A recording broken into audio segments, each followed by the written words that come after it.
High, কি অবস্থা? ব্রণ থেকে মুক্তি চান? তাহলে এই ভিডিও আপনার জন্য। মাত্র একটি কাজে আপনি আপনার ব্রণ এবং ব্রণের দাগ থেকে মুক্ত থাকতে পারেন। এই যে আমার ফেসে কিন্তু অসংখ্য দাগ ছিল, সে দাগগুলো কিন্তু মাত্র একটি কাজের মাধ্যমে আমি রিমুভ করেছি। কিন্তু কিভাবে? তো চলেন জেনে নেই। কাজটি হলো শুধুমাত্র ধৌত করা।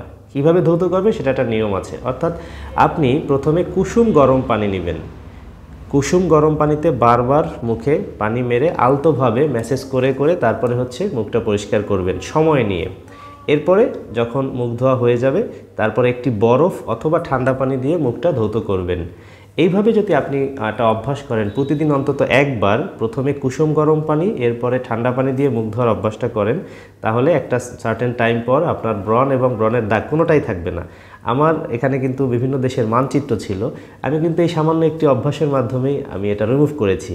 তো এই কুসুম গরমটা কিন্তু খুবই লাইট গরম হবে, আবার কুসুম গরমের থেকে যদি গরমের মাত্রা বেশি হয় তাহলে কিন্তু হিতের বিপরীত হতে পারে। তাই গরমের মাত্রাটা বারবার হাতে পানিটা মুখে লাগিয়ে একটু দেখবেন যে পানিটা ঠিকমতো আছে কিনা, সহনীয় আছে কিনা। তো আর দেরি কেন, আজকে থেকেই মুখ ধোয়ার এই অভ্যাসটা শুরু করেন এবং ব্রণ থেকে মুক্ত থাকেন। বেঁচে থাকলে দেখা হবে। Bye bye.